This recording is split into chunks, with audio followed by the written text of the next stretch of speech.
capítulo de número 11. Eu venho fazendo com vocês uma sequência de reflexões, de lições, baseado com foco em Maria de Betânia e sua família, Lázaro e Marta. E a gente vem caminhando desde Lucas 10, 38, 42, quando Jesus conhece essa família. E chegando na altura do capítulo 11, quando essa família vive a maior crise durante aquele período do ministério de Jesus. Quando eles vivem a maior crise interna deles, a maior crise na sua casa. É interessante dizer que enquanto eles viviam essa crise, Jesus também era perseguido. Jesus, no paralelo, tentavam matá-lo, tentavam apedrejá-lo. Sabe, no capítulo 10, tentam apedrejá-lo. E o apedrejavam não porque ele curava, queriam apedrejá-lo. Na verdade, não o apedrejaram, mas queriam lapidá-lo, não porque ele curava, não porque ele realizava maravilhas, mas queriam apedrejá-lo porque não criam nele. Porque ele claramente se colocava como quem ele realmente é, filho de Deus. E aquele povo, eles resistiam a essa revelação, eles resistiam a essa verdade tão evidente. E aqui, mais uma vez, João, que ao escrever o último evangelho, o quarto evangelho, o último que escreve, João já com muita idade, o último que faz a narrativa, João, ele tem um foco de mostrar aquela geração, aquela nação e a nossa, que Jesus Cristo é o Filho de Deus, que Jesus Cristo, ele verdadeiramente é o verbo que se fez carne. E aqui nesse texto, quando a gente, na última vez que fizemos uma reflexão, nós avaliamos, focamos a questão da morte. A morte que intimida, a morte que assola, a morte que foi vencida, a morte que foi tragada na vitória da cruz. Por isso, ali em Coríntios 15, o apóstolo Paulo, a partir do versículo 53 ao 59, ele vai dizer: onde está a morte? A tua força. Onde está a morte? O teu aguilhão. Paulo, ele começa a perguntar: onde está a morte? A tua vitória. Porque ele começa a revelar a força da morte. Era justamente o pecado. Mas o pecado, aquela dívida do pecado, diz Colossenses ali no capítulo 3, aquela dívida foi anulada, aquela escrita foi pregada na cruz, a escrita que era contra nós, a escrita que decretava a nossa morte espiritual, a escrita que nos derrotava, a escrita da qual ninguém podia sequer se aproximar, invalidar. E João chora por causa disso, na revelação do Apocalipse. Mas é dito: não chore, João, porque o leão da tribo de Judá, a raiz de Davi, aquele que venceu, oh glória, aquele que nos deu a nossa vitória, ele é poderoso, não só para se aproximar do livro, mas tomar o livro da mão daquele que está sentado no trono, desatar seus selos, e colocar claramente ali: essa dívida está paga. E jogar a escrita junto com os pecados que ela condena no mar do esquecimento. E a palavra diz: dos teus pecados não me lembrarei mais. Oh glória.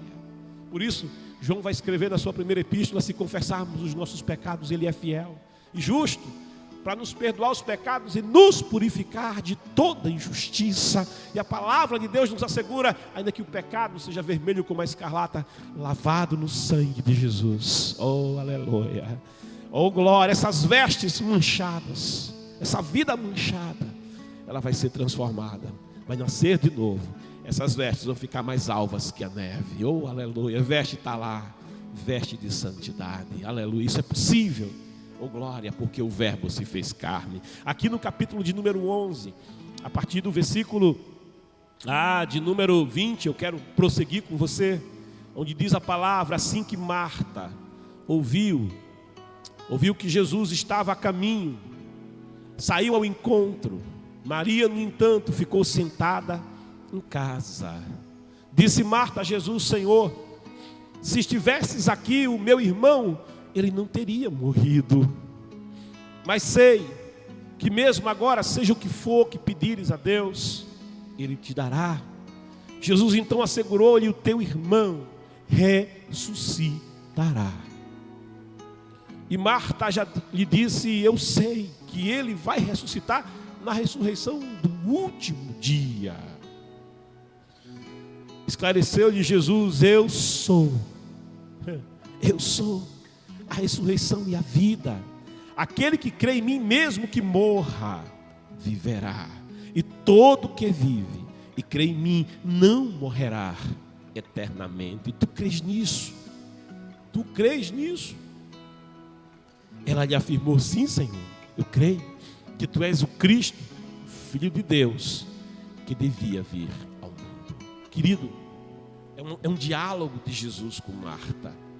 Primeira vez que nós vimos aqui nessa reflexão na Bíblia, Marta dialogando, foi dizendo: Jesus, não te importas que eu fique aqui atarefada com as preocupações da vida, com as preocupações do dia a dia, com os afazeres da casa, as preocupações da casa e os compromissos da casa. E Maria não me dê ajuda nesse momento. E Maria, fique aí contigo, aos teus pés. Sabe, é assim que Marta se apresenta na Bíblia.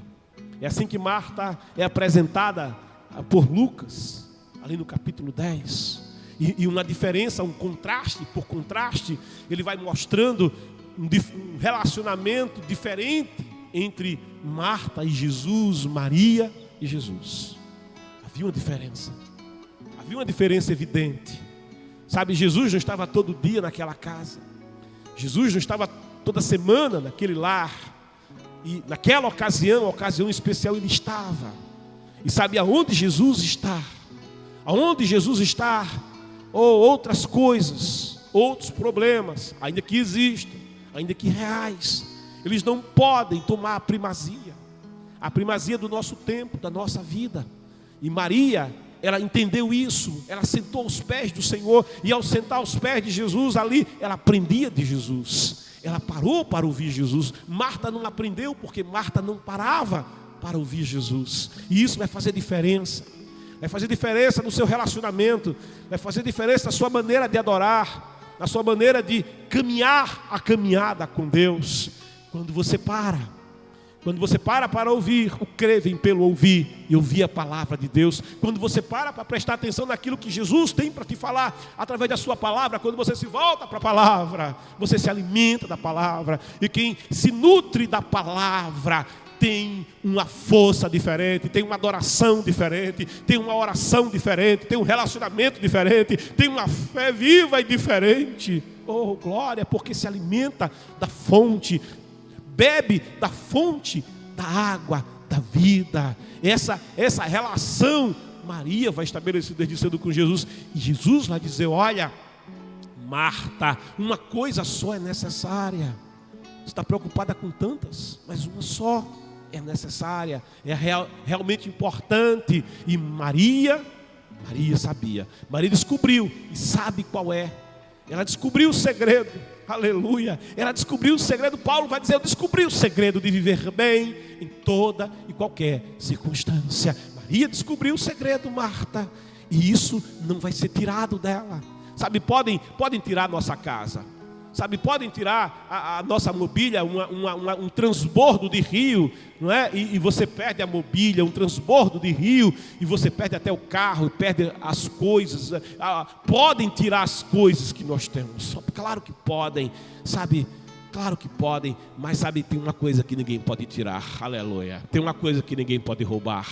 Oh glória, é esse lugar na presença de Deus, é esse lugar diante do Altíssimo, é esse lugar que Deus nos deu a mesa, a sua mesa, na sua presença. É essa condição de filho de Deus, de herdeiro do céu, de co-herdeiro de Cristo. É essa condição que ele olha para Abraão e diz: Abraão, meu amigo. É essa condição que Jesus olha para os discípulos e dizem: vocês me chamam de mestre, Senhor, e eu sou, mas eu vos tenho elegido como meus amigos, e vos designei de maneira especial para serem frutíferos. E seja o que for que vocês pedirem em oração, o Pai vai dar. Sabe, essa preciosidade não pode ser roubada. Essa presença de Deus na nossa vida, essa unção de Deus em nós, essa salvação de Deus em nós, quando nós obtemos em Cristo por graça. E é graça, não é merecimento. Isso não pode ser roubado. E isso vai fazer diferença na nossa caminhada depois. E é depois quando surge a crise, é depois quando surge a doença, é depois quando surge a morte, que a nossa Marta, ela vai se colocar de uma maneira que vai identificar que havia uma deficiência em Marta. Havia uma deficiência na sua vida. E ela manifesta isso quando se encontra com Jesus. Ela ouviu que Jesus estava a caminho e vai ao encontro de Jesus. E quando ela vai ao encontro de Jesus, sabe, ela fez a coisa certa, ela foi ao encontro de Jesus. Ela tinha mandado chamá-lo 4 dias atrás. Mas a verdade é que quando a notícia da doença, da enfermidade chegou a Jesus, Lázaro já tinha dormido. Lázaro já tinha morrido, porque elas vão revelar 4 dias que ele que está sepultado já cheira mal. Então 4 dias tinham se decorrido, sabe? Jesus recebeu a notícia, demorou-se mais 2 dias, faz 3. Jesus faz a caminhada até Betânia, é o 4º dia. E bem verdade que a notícia quando chegou, Lázaro já estava morto. Mas Jesus disse, não vai terminar em morte essa enfermidade para a glória de Deus. Isso não vai terminar assim. Só Jesus pode afirmar essas coisas, porque Ele é o Filho de Deus. E quando ela chega diante do Senhor e diz, vai ao encontro e diz ao Senhor Jesus, Senhor, se Tu estivesses aqui, o meu irmão não teria morrido. É verdade, o que ela falou é uma verdade. Se o Senhor estivesse presente, mas o Senhor não estava presente, e era bom que Ele não estivesse presente, porque Ele ia revelar através dessa aparente ausência a sua glória. Talvez você, em meio à tempestade, aos problemas, se pergunta, será que Deus não me vê? Será que Deus não escuta a minha oração? Será que eu não tenho orado o suficiente? Eu tenho colocado diante de Deus certas questões, parece que Deus não quer me responder. Parece, sabe, eu me lembro de Daniel. Daniel ora, Daniel busca, Daniel pede a Deus uma resposta. Mas a resposta tarda, a resposta chega. Eu não sei se naquele período, eu penso que sim. Daniel pensou, Deus não está se importando. Deus, Ele não está nem aí. Eu estou perguntando a Ele que é fundamental para mim, que é importante para mim, mas parece que Deus não quer me responder. Mas quando a resposta chega, a primeira coisa que lhe é dito é, Daniel, você é muito amado. Oh, aleluia. Sabe por que essa resposta é dada dessa forma? Porque Daniel em algum momento achou que a demora aparente de Deus era sinal de que Deus o amava menos. E Deus não nos ama menos. Deus não pode nos amar mais do que Ele já nos ama. Nós não podemos ser mais amados do que nós já somos por Deus, porque o amor de Deus é pleno, o amor de Deus é perfeito. Ele não pode ser diminuído na nossa vida. Nós não podemos ser mais salvos do que já somos. Nós não podemos ser mais amados do que já somos, porque aquilo que Deus tem para nós é uma plenitude da sua promessa e da sua presença. Quando ela disse, se o Senhor estivesse aqui, é verdade, é um pensamento normal que ela estava manifestando ali. Também tem uma censura, por que o Senhor não veio logo? A gente faz essa conjectura, por que o Senhor não veio logo, mais rápido, para nos socorrer? Mas ela diz, mas eu sei, no 22, que mesmo agora, seja o que for que pedires a Deus, Ele te dará. Sabe, quando ela diz isso, a gente percebe pelo texto e contexto que ela não está falando do irmão tornar a viver. Ela está dizendo que Jesus, ele tem esse prestígio com o Pai. O que o Senhor pedir vai ser lhe dado. O que o Senhor solicitar vai ser atendido. Eu creio que o Senhor tem esse prestígio com Deus. Mas em momento nenhum ela está pensando que o seu irmão, que está sepultado há 4 dias, pode tornar a viver outra vez. Ela reconhece quem Jesus é, ela o reverencia dessa maneira, mas tem um limite na sua crença, tem um limite no alcance da sua visão, tem um limite no alcance da sua fé. Ela diz, todas as coisas que o Senhor pediu, o Pai vai dar, o Senhor Deus vai te dar, ainda que não tenha me socorrido no momento em que eu precisava. Ela faz um raciocínio que seria mais ou menos isso, mas ela vai dizendo na palavra aqui, Jesus, ao ouvir essa palavra dela, no 23 ele diz, e lhe assegura, o teu irmão, ele coloca o dedo na ferida, ele vai de encontro ao problema, o teu irmão ressuscitará. Isso surpreende Marta. Ouvir isso de Jesus vai surpreendê-la, porque um homem morto de 4 dias naquela cultura não tinha mais como voltar a viver. Sabe, Jesus, ele ali em Emaús, ou melhor, Jesus em Cafarnaum, ele na casa de Jairo, a filha acabou de falecer, ele diz, menina, levanta. É um grande milagre, mas para o judeu ainda era possível. Naquela cultura ainda tinha acabado de falecer. Sabe, o esquife lá do filho da viúva, ali da aldeia de Naim, o enterro estava saindo, o morto não era um morto de 4 dias. Jesus então o torna a vida outra vez. É um grande milagre, mas para o judeu, ainda na sua cultura, havia uma possibilidade. Mas quando Jesus diz para Marta, teu irmão ressuscitará, ele está indo numa dimensão que Marta não alcança, que a sua cultura não alcança, que alguém que passou o 3º dia, alguém que está no 4º dia, possa voltar a viver outra vez. Isso vai surpreender Marta, e ela vai recusar essa informação, ela vai recusar essa afirmação. Ela está dizendo assim: tem coisa que o Senhor pode fazer, mas tem problemas que estão além da sua capacidade de resolver. Ela não tinha aprendido tudo que Maria, sua irmã, aprendeu. Ela não deu atenção à palavra como deveria ter dado. E aqui a palavra vai dizendo, quando ela disse que seja o que for, Ele te dará, mas ela tem um limite. Quando ela vai responder ao Senhor Jesus, ela diz no 24, eu sei que Ele vai ressuscitar, mas ela diz lá no último dia. É como aquele que fala de salvação, mas diz, olha, a salvação é para o futuro. Alguém diz, quando eu morrer, Deus sabe se eu serei salvo ou não. Ninguém pode afirmar que é salvo, sabe? Deus vai me colocar num bom lugar, certamente, quem sabe. A salvação que Deus tem preparado não é algo para o quem sabe, não é algo para depois, é algo para agora. Deus nos amou de tal forma e maneira, de João 3,16, que Ele deu o seu Filho unigênito para que todo aquele, Ele não exclui ninguém, que nele crer não pereça. E isso é uma verdade para o presente, não pereça agora, não pereça nesse momento, mas tenha, possua a vida eterna. Sabe, eu tenho esse relógiozinho aqui, sabe, eu não terei. Eu tenho um pastor, ele já está presente aqui, eu não terei, o pastor está aqui, oh glória, ele não estará, ele já está, eu tenho, aleluia. O que Deus tem para você, Ele tem para o presente. Ele não é um Deus do talvez, Ele é o Deus do sim, Ele é o Deus de já. Ele tem todo o poder, Ele tem toda a autoridade. Aquilo que te é impossível, não é impossível para Deus. E Marta vai enfrentar essa lição que ela perdeu, essa lição que ela não entendeu. E Jesus vai revelando para ela, quando ela coloca a condição de ser lá no futuro, no último dia. Esclareceu-lhe Jesus o 23, Jesus está ensinando, Ele é um mestre por excelência. Esclareceu-lhe Jesus, eu sou. Ah, como é gostoso ouvir Jesus dizer isso, eu sou. Ele não está dizendo eu serei, lá no último dia, mas Ele está dizendo eu sou agora.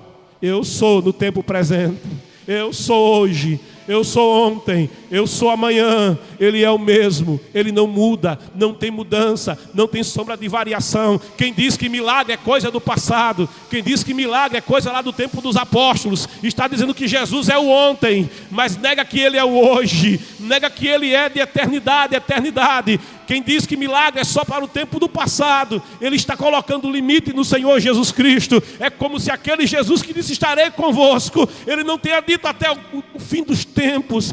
É como se Ele dissesse, eu estarei convosco até o dia em que João, o último apóstolo, dormir, e aí cessa os milagres. Não, Ele disse, estarei convosco todos os dias. Hebreus vai dizer, Ele é o mesmo ontem, hoje, eternamente. Ele vai afirmar no último livro da Bíblia, eu sou o alfa e o ômega, o primeiro, o último, o princípio e o fim. Deus não tem limite.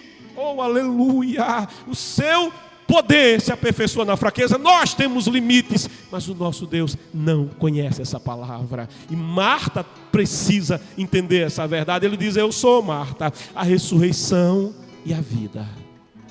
Aquele que crer, e aqui está o segredo, aquele que crer em mim, mesmo que morra, viverá outra vez, viverá novamente, terá vida de novo. Sabe, ele vai declarar, esse texto de João vai revelando o eu sou, quem Jesus é. Ele aqui é a ressurreição e a vida, mais adiante Ele é a videira verdadeira. Ele diz, e vocês são os galhos, e todo galho que me dá fruto, o meu Pai limpa, para que dê mais fruto ainda. Ele declara, sem mim vocês não podem fazer coisa alguma, mas quem está ligado a Ele, quem está enxertado nele, Ele está dizendo, aquele que crê em mim, aquele que está em mim, ainda que morra, viverá outra vez. Ele colocou limite na morte.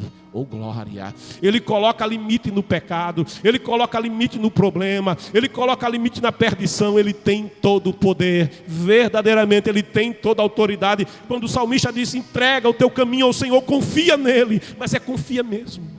E quando você analisa a palavra confiança, ela é diferente de crer, porque o crer exige um esforço, o crer precisa de convencimento. Agora aquele que confia é diferente, aquele que confia entrega. Você vai no banco, pega o dinheiro que você tem, coloca lá naquele caixa automático que conta para você lá e te emite, fica com o teu dinheiro, emite um papelzinho, mas você não confia.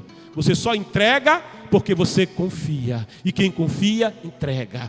Faz a entrega porque confia. Sabe, quem confia não só entrega, mas descansa. Você não vai para casa preocupado: será que o meu dinheiro vai desaparecer? Você confia.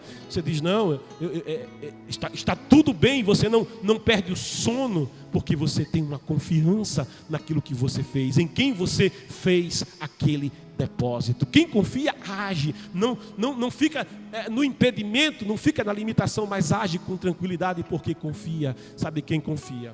Quem confia também é assim. Quem confia em Deus também entrega a vida, entrega o problema. Pode ser uma situação que te escapa, pode ser uma situação que aparentemente seja impossível, mas nessa manhã eu te convido a confiar no Senhor, a lançar sobre Ele todo o teu problema, a lançar, ainda que seja um momento de crise e de dor, lança sobre Ele o teu problema, lança sobre Ele a tua ansiedade, porque o verdadeiro Deus é o Deus que não conhece limites. Eu quero orar por você. Com essa breve reflexão, eu quero orar pela tua vida. Orar por você que nessa manhã tem uma causa impossível. Orar por você que nessa manhã alguém te disse: não é possível para você, isso não pode acontecer. Você mesmo que disse: Deus não vai mais resolver. O Senhor manda te dizer: Ele é o primeiro, Ele é o último, Ele é o princípio, Ele é o fim. Ele não conhece limite. Ora comigo agora, meu Deus e Pai. Eu quero te apresentar, Senhor. Pai querido, eu quero te apresentar esta causa, eu quero te apresentar esta pessoa, eu quero te apresentar, Senhor, Pai querido, essa situação, ainda que adversa, ainda que pareça impossível. Pai querido, para Marta era impossível, para Marta não tinha possibilidade, para Marta, o Lázaro de Marta permaneceria na sepultura, o Lázaro de Marta jamais tornaria a viver, senão no último dia. Mas Tu és o Deus Todo-Poderoso, Tu és o Deus de já, Tu és o Deus do hoje, Tu és o Deus do agora. Eu te peço, ó Senhor da glória, contempla nesse momento esta causa, ainda que impossível para o homem, ainda que impossível para os recursos humanos, ainda que impossível para esta pessoa. Coloca a Tua mão poderosa. Oh aleluia, remande comalá, eu semecamanala candalash, e cadala semecamaná, eu kendele rebaídere. Não importa quantas vezes foi dita essa pessoa: não há jeito, é impossível, não há como. Ainda que tenha sido dito para essa pessoa vez após vez, decreto após decreto, que para ela é impossível, que para ela não dá certo, que para ela a porta não abre, que para ela não se resolve. Pai amado, Deus santo, em nome de Jesus Cristo, aquele que está à Tua destra, em nome de Jesus Cristo, a ressurreição e a vida, em nome de Jesus Cristo, o primeiro e o último, aquele que é o mesmo ontem, hoje e eternamente, em nome de Jesus Cristo, aquele que declarou: os sinais seguirão aos que crerem. E Ele não impôs tempo, Ele não impôs limite, Ele disse: os sinais seguirão, aleluia. A condição é crer, a condição não é o calendário, a condição é o crer. Oh, a Tua palavra diz: se creres, o Senhor afirma nesse texto, verás. Se tu creres, tu verás, Senhor, em nome de Jesus agora. Manifesta o Teu poder, manifesta a Tua glória na dimensão do impossível, porque Tu és especialista no impossível. Em nome de Jesus eu te peço, Senhor, e eu te louvo, ó Pai querido, pela manifestação da Tua glória, pela manifestação do Teu poder, confirmando a verdade da Tua palavra, ó Senhor de Israel, ó bendito de Jacó. Pai santo, abençoa, Senhor, cada um desses internautas que se conectam conosco e que buscam em Ti nessa manhã resposta, e continua falando, papai, com cada vida nessa manhã, em nome de Jesus. Querido